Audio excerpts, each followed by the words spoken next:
Hey, good day everyone. Today we're going to be working on this 2016 Ford Escape. It's got a PO234 code. It's has to do with too much boost, and the fix for it is to replace the wastegate solenoid. So we're going to tear into it and see how she goes. But first, we have to get past these cheesy lug nuts that Ford likes to put on their cars that often fail. That's why they don't, we're used to it, because that's why it's a Ford fails often in research and development. And this is a good example. We'll get that peeled off so we can actually start the job we were going to do. So if I'm actually looking at it from the front of the wheel well here on the passenger side, so I can get my hand back in there, it's right there.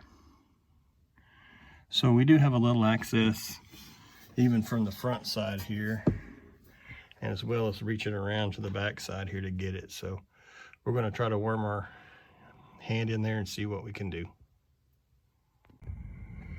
So this is a look from the back side of the tower on the passenger side. You can see it just sitting there against the motor, and it's just sitting right on the tab, and you just pull it straight down off of that tab. The tab kind of goes in that little square there. You can see the tab hanging off. Maybe you can up here. And it mounts to.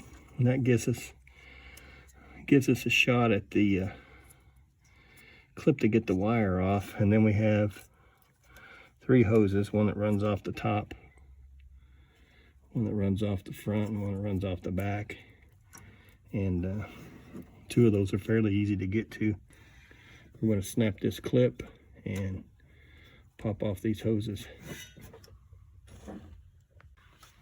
This electrical connector has this black tape wrapped around it, kind of like bandage tape. You get it off, it exposes this little thumb brake here on the clip, and you can just squeeze that and pull that thing right out of there. So that's handy. Now we'll just here's one of the hoses right here. Let's see if we can just pop it off.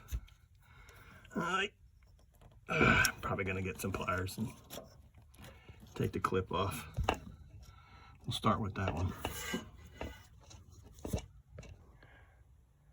So coming on the front side of the wheel well is where you'll see that first one, and it was pretty accessible with just a regular pair of needle nose pliers to get the clip off and slip that off. The next one goes up and around the corner, but the clip is just kind of right at the end of my finger there. You can feel it, and I don't think there's going to be a problem accessing that with a pair of needle nose and pulling it off. And then again, like I said, the third one, well, actually the third one is right here. So right behind the clip, if you can see that. Let's see. So yeah, there's number 3. I'm not sure how that's focusing for you guys. Here's number 3 right here. Get this out of the way. Number 3 just goes right here. That's going to be easy enough.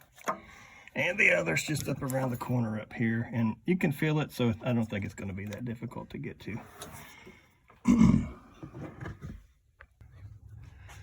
So the first 2 are fairly easy. The third one, you can see it back there on the back of that pod right there. And so I'm fortunate enough to have a lift here.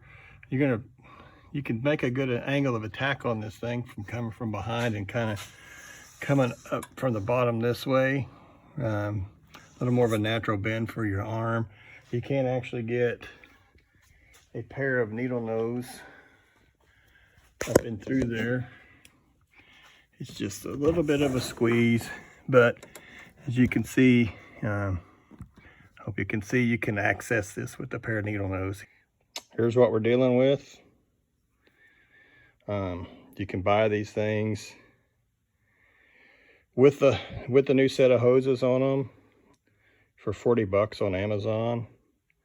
So that's what I did. I'll be here tomorrow. We'll stick it back on and you can buy them a little cheaper without the hoses, but sometimes the hose may be your problem. You may have a leaky hose, so I'm just going to go ahead and replace it all with new.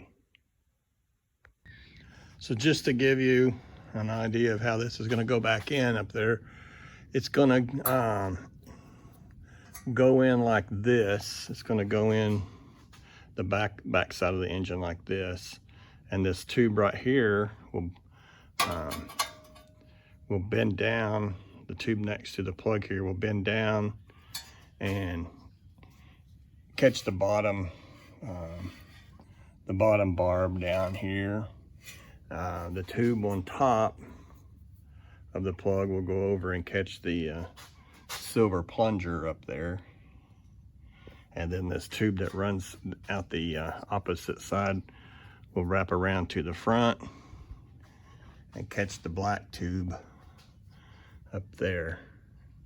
So you'll put her back on in this orientation right here.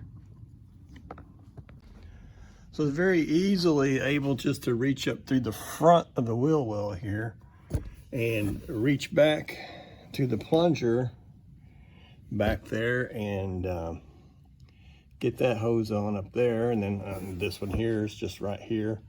Pop these two on pretty easily. Then we can come around to the back side where we can then fairly easily get to the lower barb. Trying to get the camera here where you can see it. The lower barb is right there below the body of the part, and we'll slip the part on. So you can get to the lower one from the back and the two upper hoses from the front. So be sure to put the plug on. Remember to plug the two plugs back in that you took off to get that out. Okay, we've got the part back on. Truly, guys, this is probably one of the rare occasions that the part went easier back on than it came off. Just know that you can work from the back of the wheel as well as from the front of the wheel to get access to the part. So we're going to lower it down and start it up and see how she goes. Well, we put some miles on her, run her through some cycles, and no check engine light, so we're going to call it a fix. So thanks for watching, everyone, and I hope you find the video helpful.